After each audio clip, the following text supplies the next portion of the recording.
Hello, everyone, and welcome to this webinar on how parents can keep their children safe online. As you all know, COVID-19 has caused a shift in the way we live our day to day lives. With school closures and self isolation measures, children are now spending more time than ever online.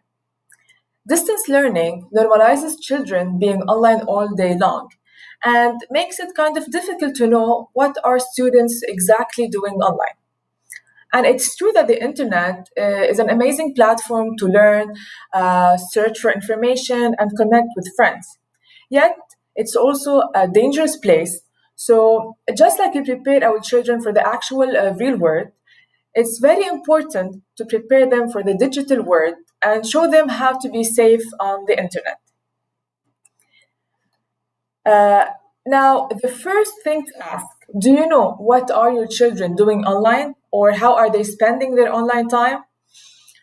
For example, in this specific moment, while you are watching this webinar, do you know if your children are online? And if yes, do you know what are they doing online? Are they studying, perhaps checking Instagram or recording a TikTok dance, chatting with their friends? And do you know who are their friends? So, why am I asking these questions? Because studies show that most parents don't know what their children do online.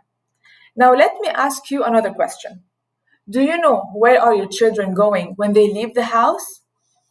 I'm sure the majority of you, if not all of you, know exactly the location of their children. So, how come you are aware of their activities in the real world, but not aware of their activities in the online world?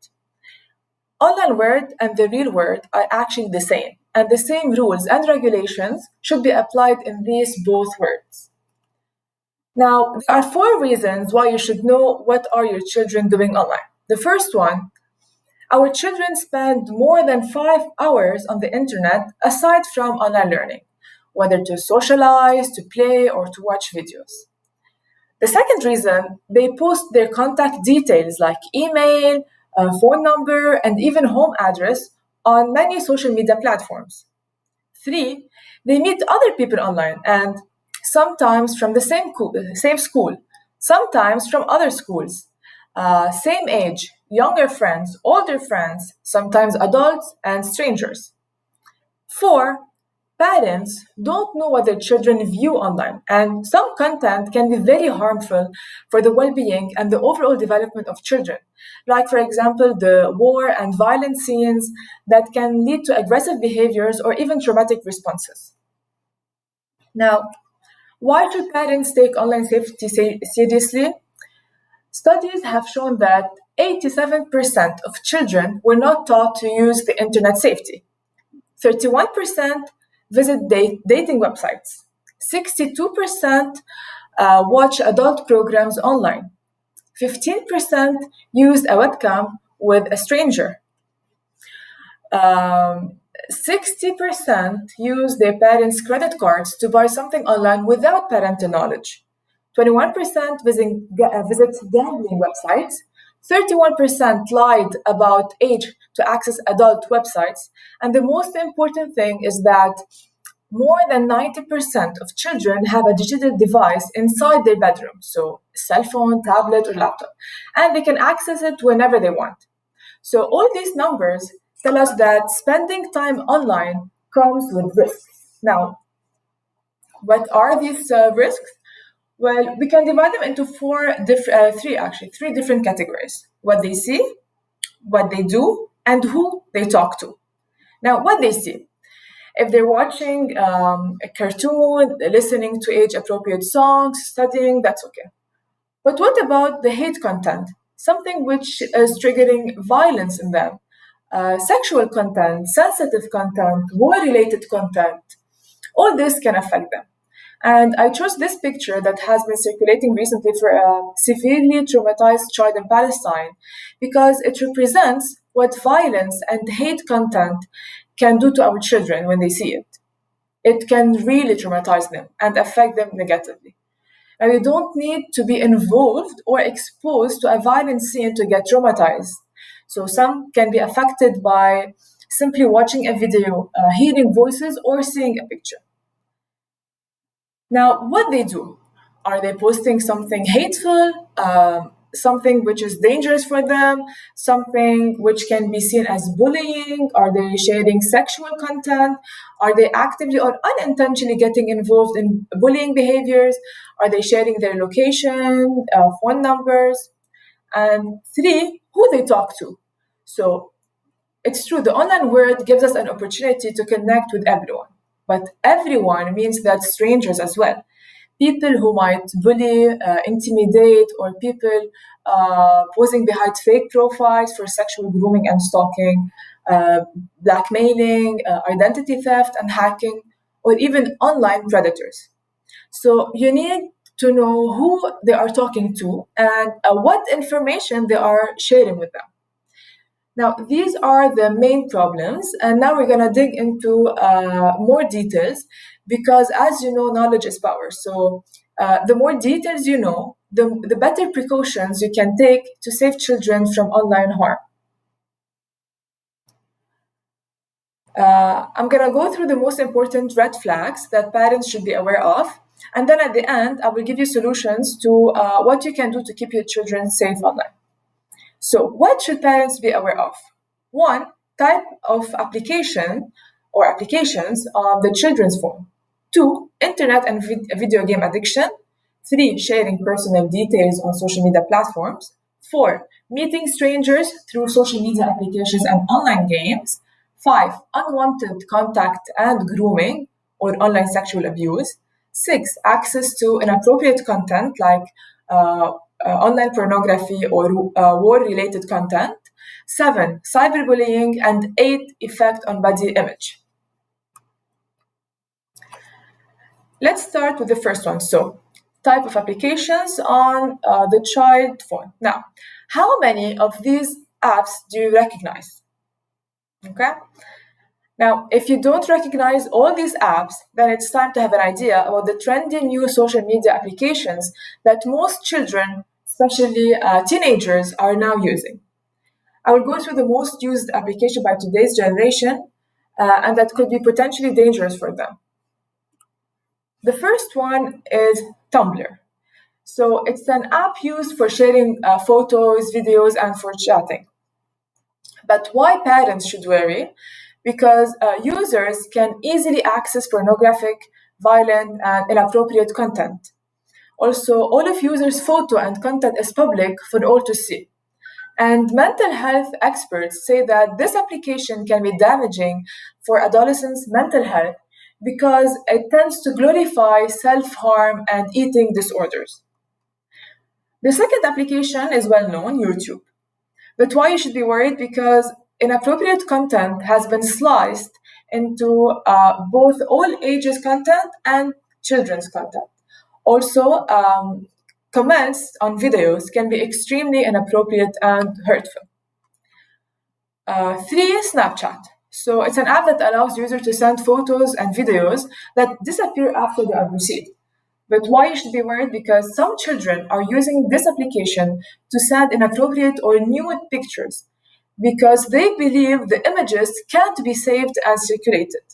But it turns out that Snapchat pictures don't completely disappear. So, and users can take a screenshot before an image vanishes from the application. For Ask FM. So this application allows users to interact in a question and answer format with friends, peers, and also with strangers. But why you should be worried? Because some children have used this application for hurtful cyberbullying that has been linked to suicides, including the death of a 12-year-old girl in Florida recently. Number five, Look. So it's a free video messaging app, and users can draw and use filters on their videos.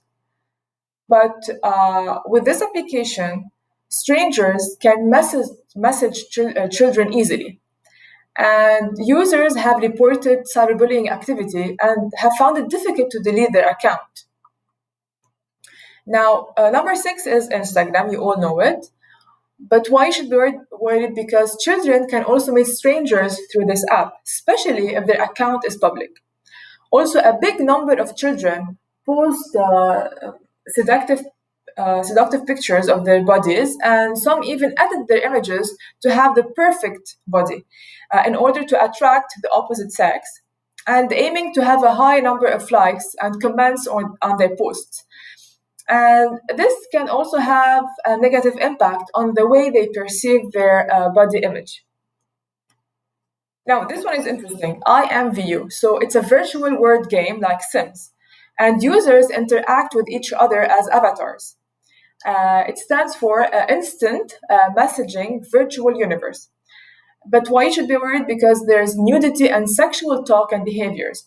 There's a chat now feature that randomly pairs users with each others and can lead to inappropriate interactions. All profiles are public on this application, and there can be bullies and predators trying to get other users to share their phone numbers and to send pictures.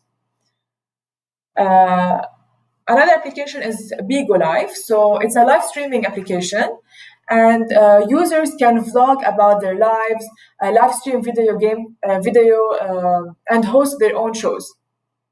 Now, there's no age verification, and users have to provide personal information like their age and location. And this is a place where bullying, nudity, and violence is very common. House Party. So, House Party is a video chatting app. Friends can communicate with each other through a live video and text in chat groups. But why should we be worried? Because the video is live and can expose teenagers to inappropriate content like drug use. And users can send links via chat and even take screenshots. Also, teenagers can join groups where they may only know one person. Sorry. Now, Tinder. It's a dating app, and the app is rated 17 plus. But Tinder's privacy policy allows teenagers as young as 13 to register. And Tinder helps people find others in their geographic location and allows users to view each other's photos and start instant messaging. So the main condition is to share their location, and this puts children at risk for sexual harassment, stalking, and even worse. Now, this one is very interesting, the calculator. So it's one of the many secret applications used to hide photos, videos, files, and even browser history. So be aware if your children have this application or any other similar application on their phone. And the last one, TikTok. Now, I've decided to keep this application till the end because I would like to talk a little bit more about this application. So it's an app for creating and sharing short videos, and users can create and add special effects to short music videos of 3 to 60 seconds. But TikTok is designed to be addicted. Now, 13 is the minimum age, but there isn't a real way to validate age, so anyone can download this application, and children can be exposed to inappropriate language or inappropriate content. Also, all accounts are set to public, so strangers or even online predators can watch the videos and communicate with children easily. And finally, parents should also be worried about the famous trending challenges that children try and that can be very dangerous, harmful, and sometimes life threatening. Here are a few trends that you should be aware of. Now, I'm sorry if the following pictures will be disturbing, but this is actually what our children are being exposed to. I'll start with the bright eye challenge. Now, it involves putting a mixture of hand sanitizer and bleach in a bag, and then to put it on your eye, and then your eye supposedly changes its color. So this is one challenge. Another one is the salt and ice challenge, where a person puts salt on a body part, such as the arm, and then puts snow or ice directly over the salt. By doing this challenge, doing this challenge can cause severe second and third degree skin burns, like what happened here to this 11 years old girl. Then there's the cereal challenge. And this one involves putting milk and cereal in a person's mouth and another person eating from it. So the person who has their mouth filled with the milk and cereal is at risk for aspiration, and the other person who is eating the cereals is definitely being exposed to all sort of germs that live in the mouth. And finally, in this challenge, the silhouette challenge, or actually the sexy silhouette challenge, children use a Snapchat filter called Vin Rouge to add a colored tint to their videos or images. And then they strike a sexy pose. The danger behind this challenge is that those filters can be removed by clever users, exposing whatever the child is wearing or sometimes not wearing. Now, to talk more about the adolescent or about adolescents and why do they overlook the risks involved in participating in these challenges? Now, it has to do with brain development. Adolescents are in a stage of their development where peer relationships and feedback are very important to them.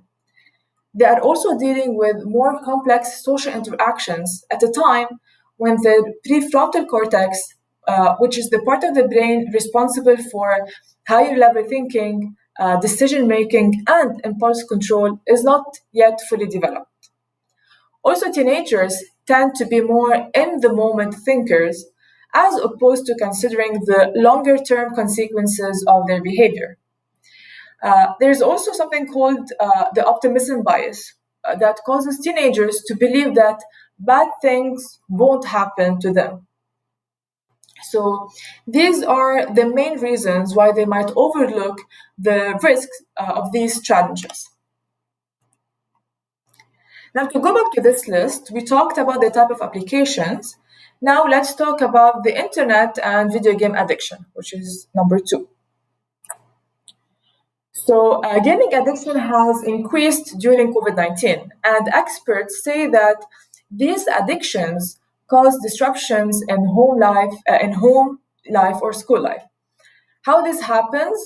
Gaming addiction activate the brain's reward center in the way that certain substances like alcohol or drugs do. Online gaming also increases the level of dopamine in the brain, and the pleasure obtained from this behavior reinforces that the person will engage in the behavior again in the future. Now, for gaming addiction disorder to be diagnosed, the behavior pattern must be severe enough to result in significant impairment in personal, family, social, educational, occupational, or other areas of functioning, and would normally have been evident for at least 12 months. The signs that you need to watch for include tiredness, sleep disturbance, headaches, changes in eating patterns, reduced personal hygiene, constantly talking about particular online programs, extreme anger when being asked to take a break from online activity, appearing anxious when away from the computer, and of course, becoming withdrawn from friends and family. Now, number three, sharing personal data. So, as mentioned before, many social media applications allow or even ask children to share their location, like Snapchat or Tinder, share home address, phone number, and even credit card numbers. And this is really dangerous because they're putting themselves at risk for stalking, theft, or even abuse. For meeting strangers. So during this time, children are likely to be learning, playing, and socializing online, which can be a great way to build friendships and stay connected. But with all these applications and online games, it's so easy for them to meet strangers or even online predators from all over the world. Now, you'll ask me who is exactly an online predator? So, online predators are individuals who commit child sexual abuse that begins or takes place on the internet. Also, online predators can use all internet platforms to get to know the child: Instagram, Facebook, TikTok, direct messages, sometimes emails. And this builds a false sense of familiarity. So, when we have someone, a stranger, on all these platforms, the child will think that this stranger is no longer a stranger. And predators don't start in a creepy way, but actually start to build this sense of familiarity with the child to gain his or her trust. So they start by liking the picture, then commenting on the picture with few words only, and then slowly the child will feel more comfortable around this person. To go back to the list, number five, so unwanted contact, grooming, or online sexual abuse. So meeting strangers or online predators can lead to unwanted contact, and therefore, it's important to ensure all the conversations our children are having are safe, healthy, and wanted. Unwanted contact is any online communication that makes your children feel uncomfortable or unsafe. It can come from a stranger, uh, an online friend, or even someone they actually know. At worst, it can involve grooming, which is building a relationship with the child to sexually abuse them. It can also involve sexting, which is sending and receiving sexual explicit messages and also sharing nude and sexual photos and videos. And usually, sexting leads to sextortion, which is to blackmail children with their nude and sexual pictures or videos. Now, number six, access to inappropriate content, war, acts of terrorism, violent and aggressive content. Indirect exposure to war scenes, acts of terrorism, violent and aggressive content through the social media affects the mental health of children in both short and long term ways. And research shows that viewing violent content could increase the chance that a child will act aggressively and can put the child at a high risk for post traumatic stress disorder symptoms. Of course, we won't be able to avoid all exposure to violent media, but in your own home, you have a lot of control over what your kids watch, see, and play. Another access to inappropriate content, so other than the aggressive and war related content, children can now have an easy access to online pornography, especially children who have their devices in their bedrooms. And this can happen unintentionally or even on purpose. So remember, our children are only one swipe away from watching online pornography, and we should be ready to discuss this with them. If you avoid talking about this, it doesn't mean that our children will not see it. On the contrary, this means that if they saw it, they will not be prepared enough and they will not feel comfortable talking about this with us. So, and this is when they might dive in the risks. Number seven is cyberbullying. So, cyberbullying is bullying that takes place over digital devices like cell phones, computers, tablets, and it can include sending, posting, or sharing negative, harmful, or mean content about someone else, causing embarrassment or humiliation to the child. Now imagine this: a young girl posts her selfie on Instagram, and someone comments on the photo saying she's ugly and should not even be born in this world. Others will also write hate comments, and comments like these can affect the child mentally and emotionally. By reading the comments over and over again, she might start thinking that she's not liked by anyone, causing her to lose confidence in herself. So, children who are experiencing cyberbullying might go through negative behavioral changes, like not wanting to go to school, even if it's online schooling, agitated emotions when they go online, fear of interaction with others, and so on. So, the longer it continues, the more stressed the child can become, impacting on their emotional and physical well being. Now, eight, effect on body image. So, social media platforms like Instagram and Facebook have become embedded in the lives of our children and have a powerful effect on their body image because it places them under pressure to be thin and beautiful. Now, how? Social media accounts of bloggers, famous people, influencers, and even ads portray beautiful and thin people as ideal. So our children are always exposed to underweight models and photoshopped images of perfection. Not to forget that diet products and beauty items send the message that being thinner and more attractive is the key to happiness and success. That's why some children spend hours trying to capture a selfie at just the right angle, and others judge their appearance based on how many likes their photos receive. But unfortunately, many children receive harsh criticism and rude comments on social media on the way they look. And this can be quite damaging to their body image and overall self esteem. And poor body image can lead sometimes to serious consequences like eating disorders or depression. Now you will ask me, how can you, as parents, keep your children safe online?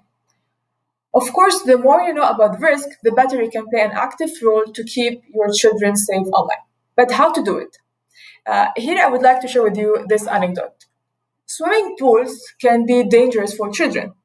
To protect them, one can install locks or put up fences. But all of these measures are helpful, but by far the most important thing that one can do is to teach them how to swim. So the message here is that the solution is not to stop your children from using the internet, but to teach them how to use the internet in a safe way. So hold their hands, supervise them, and equip them with the right tools to avoid any potential digital harm. How to do it? So here are a few general tips that you can do.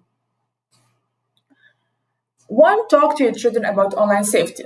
So we can't really expect children to know the danger of the digital world if nobody has told them before. So that's why it's so important to have regular, open, and honest conversations about internet safety in order to raise their awareness. So the key here is to be always positive, because the goal is to build trust and confidence so that your children will come to you if they face any online danger without them being fearing that they might lose their online privileges. Two, agree on boundaries. So don't forbid your children to go online because they will go and you will not be informed, which brings more risk, but rather agree together on boundaries and expectations. Like, for example, they're not allowed to download anything without your permission. They're not allowed to accept friend requests from strangers. You can also discuss and agree on how much time they can spend online. And just like they might have a curfew outside the house, you might expect them to also have a digital curfew. So, for example, they're not allowed to be connected to the internet after midnight or after a certain time. You decide.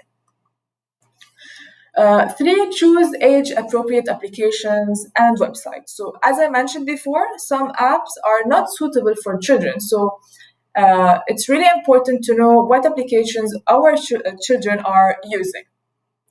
Four, set privacy settings together. You should sit with them and agree on what information it is okay to share and which personal information they are not allowed to share.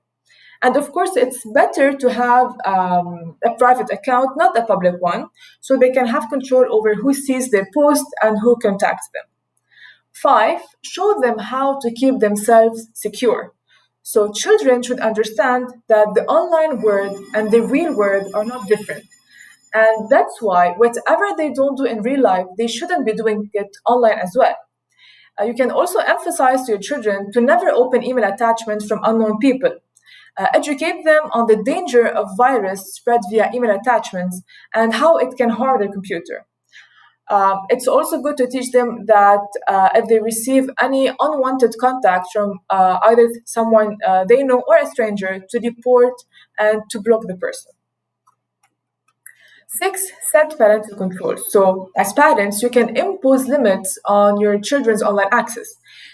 You may install parental control applications to filter online content. You can set safe surfing on Google search or any other search engine to try to limit access to inappropriate content or block pornography and other unsuitable content.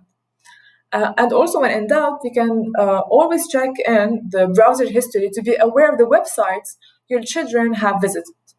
Seven, supervise your children. So, A very useful way to monitor your children's social media network usage is by becoming their friend on whatever social network they are on. So you can check in on their social media activities and posts. Now, most children won't agree. And here it's important to promise them that you will not be intrusive and you will refrain from commenting or embarrassing them on the internet. And you can try to explain to them that this is not invading their privacy because social media accounts should never be something private or unknown for the parents. In some cases, you can also ask them not to remove the last seen from their WhatsApp setting, because if your child is using the WhatsApp at 3 a.m. or during school hours, you should know about it. Also, it's ideal if you can keep the computer in a public area of the house instead of the children's bedroom, as it's more difficult to supervise them. Now, number 8, teach them to behave responsibly online. So, as we said, online and real words should be the same. If you teach them how to behave while they are eating, while they are talking to elders, to their siblings, friends, how to dress, how to pose, then you should also teach them how they should be behaving online when they talk to others, which pictures they are allowed to post, how to be respectful online, especially when writing comments or chatting, and of course to be mindful of what clothes they are wearing if they are joining any video call. The key is that we shouldn't wait for a mistake to happen to talk with our children, because this will be punishing and not teaching. 9, teach them that everything online is permanent. Children should know and should be convinced that whatever they share online will remain forever, even if they deleted it or removed it from their account, because they have no idea how many people have copied it or how many people viewed it and how many times it has been circulated on the internet. So they should avoid posting or revealing or embarrassing pictures, and should always remember to be respectful and responsible when posting comments. And at the end, be a role model. So of course, you should be a role model for your children. So try as much as possible to also abide by the rules and regulations that you put together as a family. Now, after talking with your children about the risks that they could face online, and after setting with them the rules and regulation that you should expect them to follow, you can create together an internet contract that should be signed by you and by the child. Now, this is a very good idea because it holds the children responsible for their actions. Okay, this is an example of an internet contract. So I will not share personal details such as full name, date of birth, address, phone number without checking with the parent. I will let my parents know if I see anything that makes me feel bad. Okay, I will not download any apps or games without my parents' permission, and the list can go on. Um, for children who also play video games in an excessive way, parents can also prepare video game contract to help them in limiting their time online. For example, I will not argue with mom or dad when my time is up. If I do, I will lose my game time the following day. So, and you can create your own rules and regulations. Now, at the end, the more you know about the risks, the better you can play an active role to keep children safe online. So it's an ongoing process, and you should always educate yourself and you should always educate your children. So, as I said, um, always hold their hands, supervise them, and equip them with the right tools to avoid any digital harm. Thank you for listening to this webinar. And remember that I'm only one email away if you have any questions or concerns.